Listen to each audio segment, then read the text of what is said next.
Monsieur, encore une fois, bonjour. J'espère que vous vous portez très bien. Alors, nous avons un sujet aujourd'hui assez intéressant,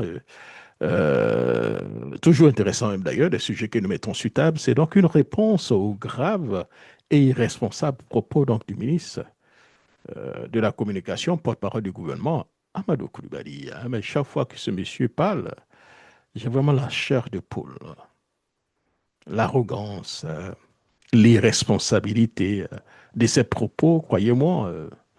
Ça nous met dans une situation vraiment réellement malade. Je pensais qu'après les élections, on allait tenter donc de calmer les choses, mais en réalité, c'est un peu on recule pour mieux sauter.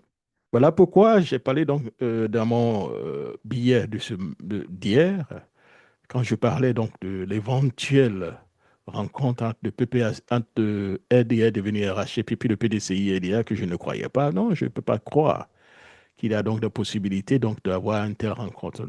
L'objectif est ici, comme le ministre même l'a dit, c'est donc asphyxier le PDCI-EDA, tuer le serpent. En fait, c'est clair. Pour eux, ils ont déjà réussi à tuer tous les autres partis. Le parti qui stand up en ce moment, c'est donc le PDCI-EDA qu'il faut donc détruire. Il faut donc détruire. Ils vont le faire, vont tenter de l'intérieur et aussi de l'extérieur. Le PDCI est un parti haineux, un parti tribal. Est-ce que ce n'est pas le PDCI le problème de la Côte d'Ivoire avec une conception pareille? Est-ce que ce n'est pas l'autre problème?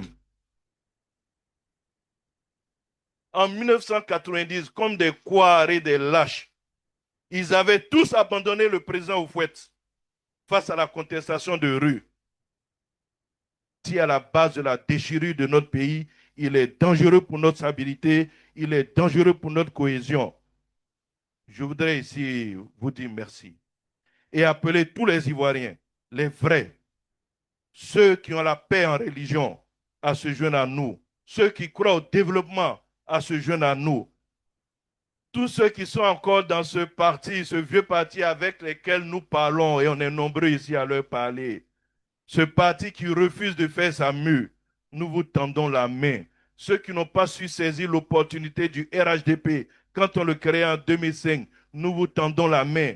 Venez pour que ensemble nous puissions construire une Côte d'Ivoire du développement, une Côte d'Ivoire de la paix. Je vous invite à nous rejoindre pour que ensemble nous puissions tuer ce serpent de la haine. À tous ceux qui sont déçus des escroqueries morales de tous ces mythomanes au plus haut niveau, venez rejoindre le chemin de la vérité. Venez rejoindre le chemin du développement. Il est temps, au nom de la Côte d'Ivoire, de sauver notre pays et de réussir à réduire le PDCI à l'état de vestige dans le nord et de relique dans le sud. Alors, les propos que nous venons donc d'écouter donc de Monsieur le ministre, depuis donc Dalois, nous avons eu quelques doutes, mais ce sont des propos avérés puisque vous venez donc de l'écouter.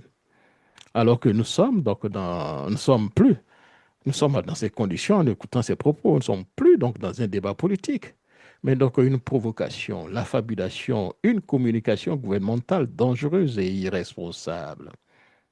Qualifier donc le PDCI le parti fondateur donc de Côte d'Ivoire, le parti qui a fait donc venir M. Ouattara.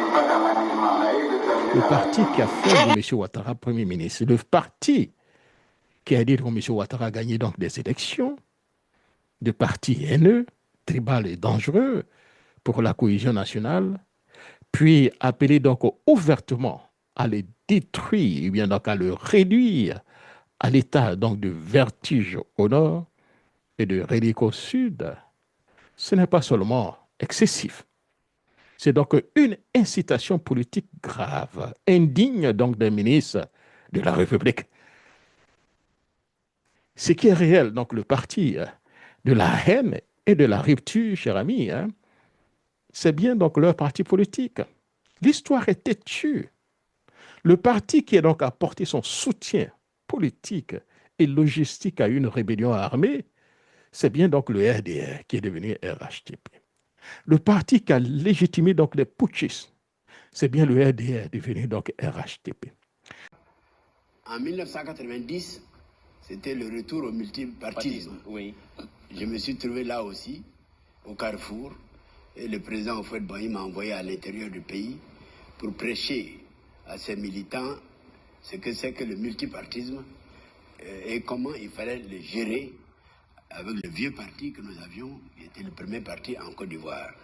Ça aussi a eu des conséquences sur la suite des événements.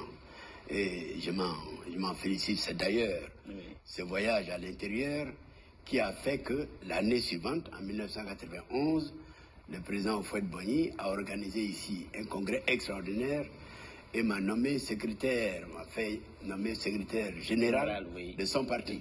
Voilà.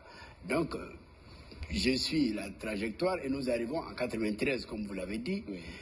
Le même M. Ouattara, qui était Premier ministre à cette époque, ne voulait absolument pas entendre parler de la succession de M. Bédié, la succession constitutionnelle, c'est-à-dire une succession sans élection. Exactement. La Constitution disait qu'en cas de décès du président de la République, c'est le président de l'Assemblée nationale qui devient président de la République. Clair. C'était clair, c'était voté à l'unanimité, c'était adopté, c'était constitutionnel. On appelait ça l'article 11 à l'époque. Eh bien, à la mort du président Houphouët-Boigny, le même Ouattara, qui était Premier ministre de M. Houphouët-Boigny, en relation, en complicité avec un de nos aînés, paix à son âme, qui s'appelait le président Philippe Yassé, ancien président de l'Assemblée nationale, ensemble ont voulu empêcher l'application de la Constitution. C'est comme aujourd'hui, encore le Conseil constitutionnel. Eh bien, là aussi, je me suis opposé. Et puisque j'étais secrétaire général du PDCI, nous avons réussi, avec les membres du bureau politique et tous les militants, à dire c'est l'application de la Constitution ou rien. D'accord. Et nous avons réussi à imposer, à faire appliquer la Constitution et nous avons fait une transition pacifique et sans effusion de sang. D'accord. Monsieur le Président, je reviens sur votre visite. Le parti qui a encouragé donc ceux qui ont assassiné, tué, violé, qui ont créé donc des génocides, c'est bien donc le RDR devenu RHTP. Le parti qui a partisé avec le groupe armé, c'est le RDR devenu RHTP. Et le parti qui gouverne donc par la force, plus que par le consensus, c'est bien, ce n'est pas le PDCI RDR, c'est le RDR devenu RHTP. Le PDCI n'a jamais pris des armes contre la République. Le PDCI n'a jamais donc appelé à la destruction d'un parti politique. Le PDCI n'a jamais gouverné donc par la peur ou par la stigmatisation régionale. Quand l'histoire est écrite par donc l'arrogance du pouvoir, accuse aujourd'hui le PDCI donc d'avoir abandonné Houphouët-Boigny en 1990, relève soit de l'ignorance historique, soit donc de la mauvaise foi donc à assumer. Le pluralisme politique en 90 n'a pas été donc une trahison, mais donc une conquête démocratique. Houphouët lui-même a accepté le multipartisme, refusant la violence et le chaos. Il a été clair quand il a reçu donc Laurent Gbagbo et les opposants hier. Paradoxalement, ceux qui insultent aujourd'hui Houphouët sont souvent ceux qui ont donc le plus instrumentalisé donc son héritage, sans jamais en respecter donc l'esprit. Je sais que je suis écouté partout, sur les réseaux sociaux. Il est ingrat. Il est ingrat. Il est ingrat. Il est ingrat. Je vous dis pourquoi il est ingrat. Je vous dis pourquoi il est ingrat. Tidjane Thiam était en France. Il n'avait plus de papier, aucun papier, zéro papier. Je dis bien zéro papier. À part ses papiers français. Ils n'avaient rien, absolument rien. C'est Alassane Ouattara qui a instruit les institutions parce qu'il ne savait pas que le monsieur avait perdu sa nationalité. Il ne savait pas que le monsieur avait acquis la nationalité française à sa majorité. S'il l'avait su, il lui aurait conseillé autre chose. C'est lui qui a facilité son retour en Côte d'Ivoire.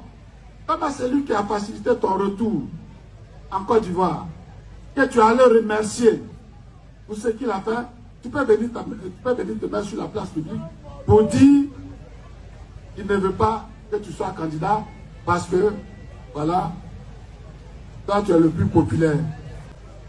Je voudrais dire à travers vous aux jeunes du PDCI, à nos sœurs, nos parents du PDCI, de ne pas se laisser distraire. Tidjane Thiam vous a trompé une première fois. Et vous a trompé une première fois en s'imposant président du PDCI. Il ne doit pas vous tromper une deuxième fois en vous faisant croire qu'on lui conteste la nationalité ivoirienne. Personne ne lui conteste la nationalité ivoirienne. C'est lui-même qui a renoncé à la nationalité ivoirienne. Il allait prendre une autre nationalité. L'appel donc au débauchage, c'est donc, si vous voulez, l'aveu donc de faiblesse. Quand donc un ministre en appelle publiquement aux militants d'un parti adverse, vous dit merci et appeler tous les Ivoiriens, les vrais, ceux qui ont la paix en religion, à se joindre à nous, ceux qui croient au développement, à se joindre à nous. Tous ceux qui sont encore dans ce parti, ce vieux parti avec lequel nous parlons, et on est nombreux ici à leur parler, ce parti qui refuse de faire sa mue, nous vous tendons la main. Ceux qui n'ont pas su saisir l'opportunité du RHDP, quand on le crée en 2005, nous vous tendons la main. Venez pour que, ensemble, nous puissions construire une Côte d'Ivoire du développement, une Côte d'Ivoire de la paix. Je vous invite à nous rejoindre pour que, ensemble, nous puissions tuer ce serpent de la haine. Pour donc les arracher à leur formation politique. Ce n'est pas donc un geste donc de paix. C'est donc un aveu donc de fébrilité. Je l'ai dit, regardez la majeure partie donc des cadres du RDR devenu RHTB qui ont remporté les élections partout aujourd'hui. Ce sont les anciens cadres du PDCI RDA. Que le RDR devenu RHTP a donc appelé à son parti à aller de gré ou de force. Vous payez Adjoumani qui, grâce à lui, tous ces cadres, les Adjoumani, Patrick Hachi, tous ceux qui au centre, tous ces cadres qui ont gagné donc des élections, vous les regardez, hein, les cadres du Sud, la grande majorité, pour ne pas dire la totalité, ce sont donc des anciens cadres du PDCI-RDA que M. Ouattara a réussi par le bâton et la carotte à les ramener dans son parti politique. Le RDR n'attire plus, hein, c'est tellement par projet. Il recrute par donc, la pression, la peur du lendemain et parfois par donc, la nécessité sociale. Comme il est dit, hein, ils viennent dans cette situation, ils viennent seulement, cher ami, ce que je veux dire, hein, parce qu'il faut nourrir donc leur famille. La majeure partie donc, de ces cadres que vous voyez au RDR devenir RHP, le plus souvent, ce n'est pas parce qu'ils sont convaincus qu'ils sont allés, peut-être qu'ils le sont maintenant. Mais en réalité, c'est parce qu'ils avaient besoin de nourrir leur famille, ou bien certainement de ne pas donc aller en prison, de ne pas subir la justice donc des vainqueurs. Mais le jour où le pouvoir changera, les langues aujourd'hui dociles se délieront. La vérité étouffée sortira et chacun assumera, si vous voulez, ses silences. Mais ce Tidjane Thiam dérange, donc on l'insulte. Soyons donc clairs. Ce n'est pas le PDCI qui dérange, c'est donc Tidjane Thiam.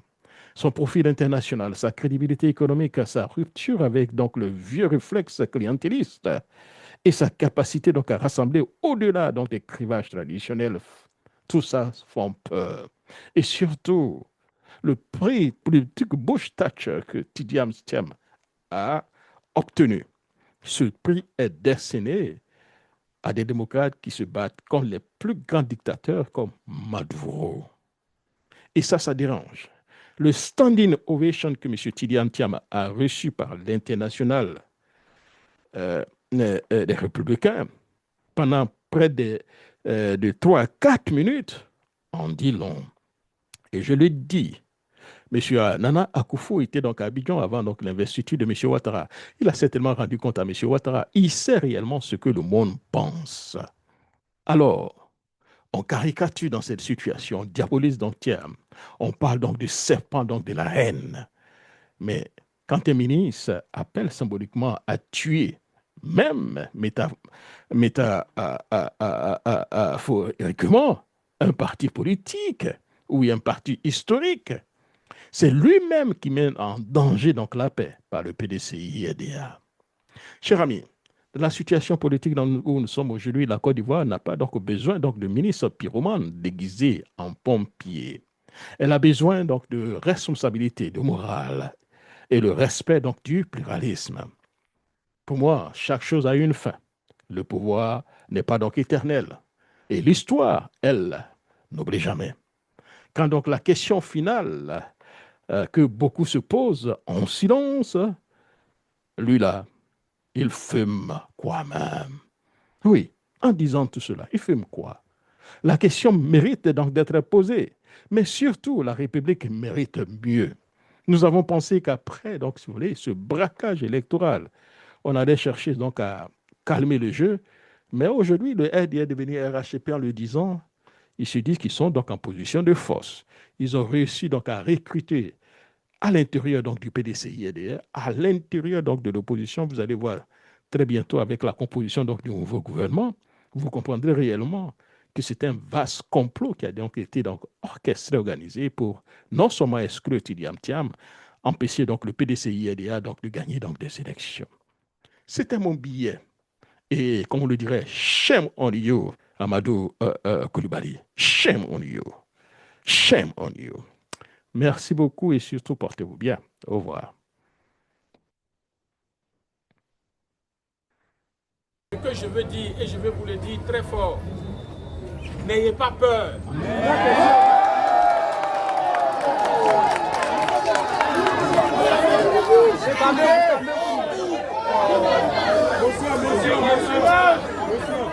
N'ayez pas peur. Parce que si vous avez peur, alors vous avez livré le président Thiam en pâture. Parce que les positions qu'il prend sont des positions pour vous, sont des positions pour la Côte d'Ivoire. Nous devons, si nous avons cru en lui, le suivre et l'accompagner par la ferveur de notre engagement militant. Et il faudrait que, je souhaite, bientôt, nous soyons en train de battre campagne chez vous, dans vos localités. Merci après avoir vérifié nos noms sur la liste électorale pour pouvoir aller vers le palais le 25 octobre, le soir du 25 octobre. Bravo.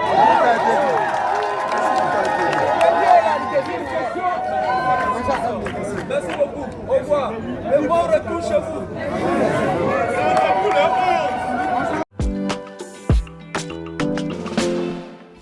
Chers militantes, chers militants, mes chers compatriotes, chers amis de la Côte d'Ivoire, depuis que j'ai eu l'honneur d'être élu à la présidence du PDCI-RDA le 23 décembre 2023 à Yamoussoukro par nos militants, j'ai pu, grâce à leur soutien, procéder à une modernisation et une redynamisation de notre parti. L'équipe que j'ai mise en place et moi-même avons souligné, identifié sans concession les difficultés auxquelles font face chaque jour les Ivoiriens et nous avons proposé aux Ivoiriens une autre manière de faire de la politique et de diriger notre pays. Je remercie ici tous nos militants qui ont travaillé sans relâche partout dans notre pays ces derniers mois pour être à l'écoute des Ivoiriens, pour mieux comprendre et mieux traduire leurs préoccupations, que ce soit le chômage des jeunes ou la cherté de la vie, deux de leurs plus importantes préoccupations. Donc merci donc à tous nos vaillants militantes et militants pour leur travail. Grâce à ce travail, nous avons suscité chez nos compatriotes un engouement réel pour notre parti. Ainsi, le nombre de nos adhérents a doublé au cours des 12 derniers mois.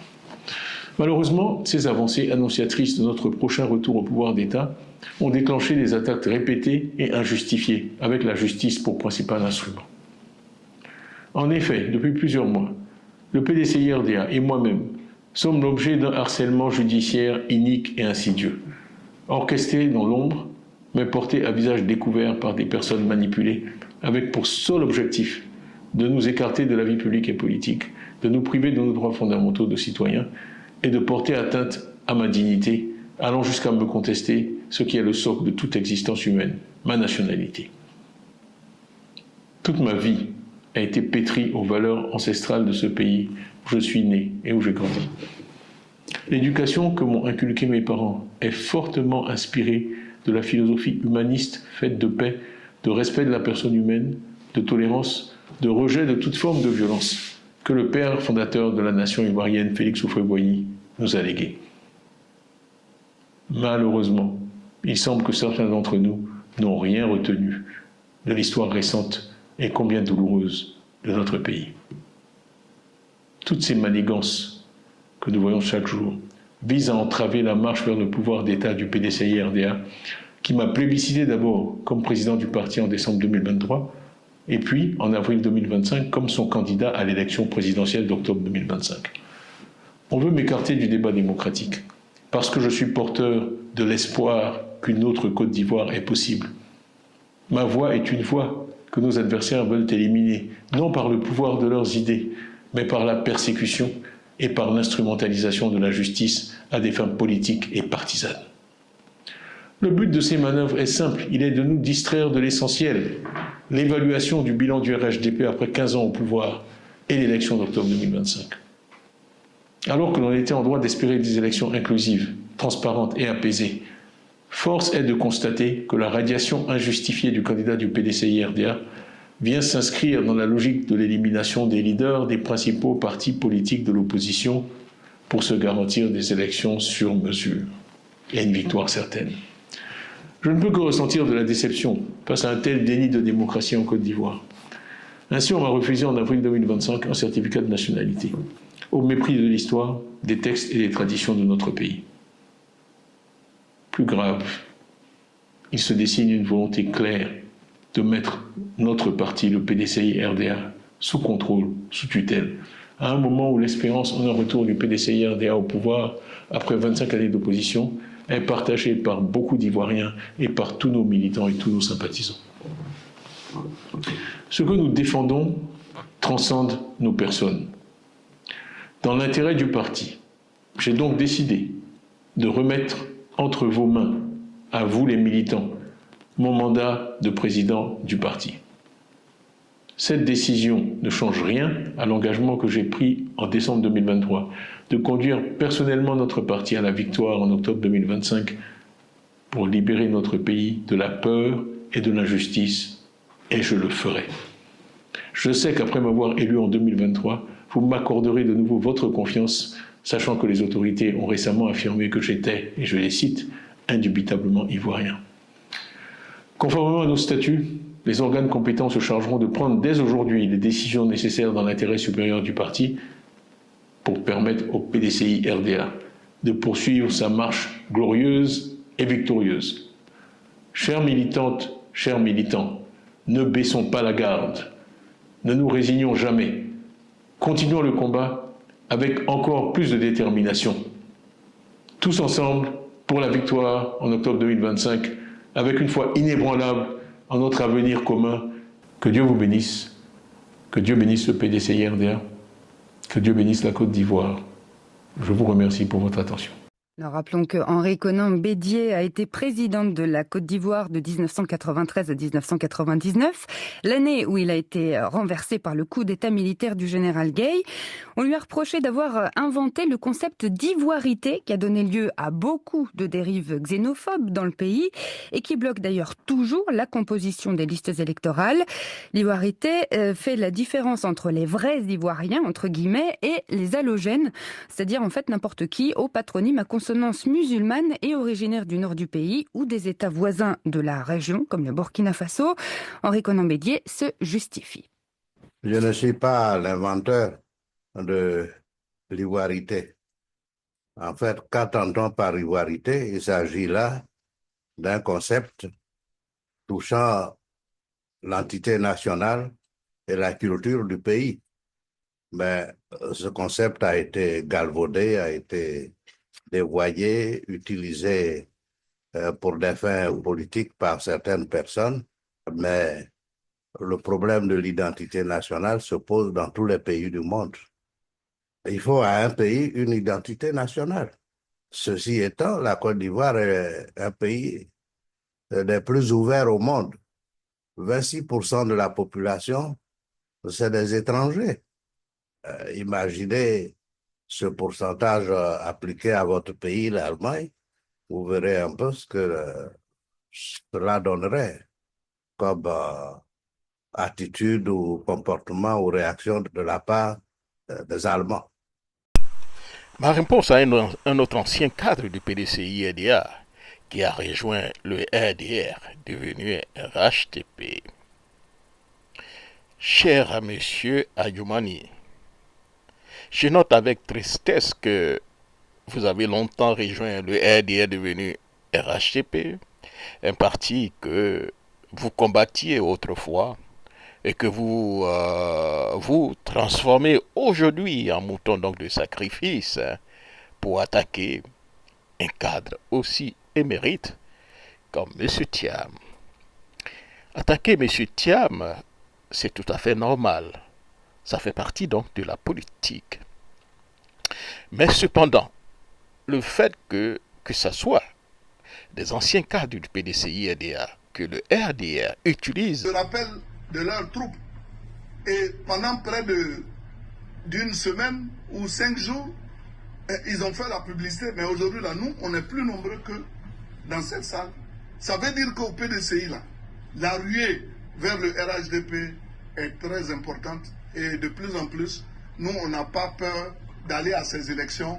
Nous, on n'a pas peur d'enrôler des étrangers pour constituer notre électorat. Nous avons confiance en nous. Avant de vous souhaiter la bienvenue, je vais vous demander la permission de m'adresser à mes parents de dîner en malinqué. Afin de taïna, quoi est ce là? Nous vous serons au Tamramangloa.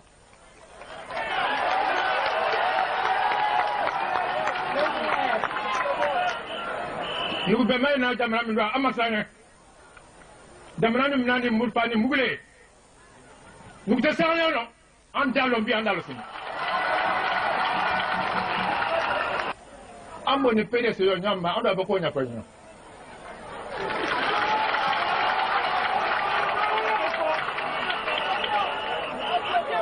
Amboni PDC Kamina, on a beaucoup de points. Menekenana, Namboni. Adjoignant bien, Doria. Andoriane. De baka an jazi drakan yero quand que moi basan quand de moi vient quand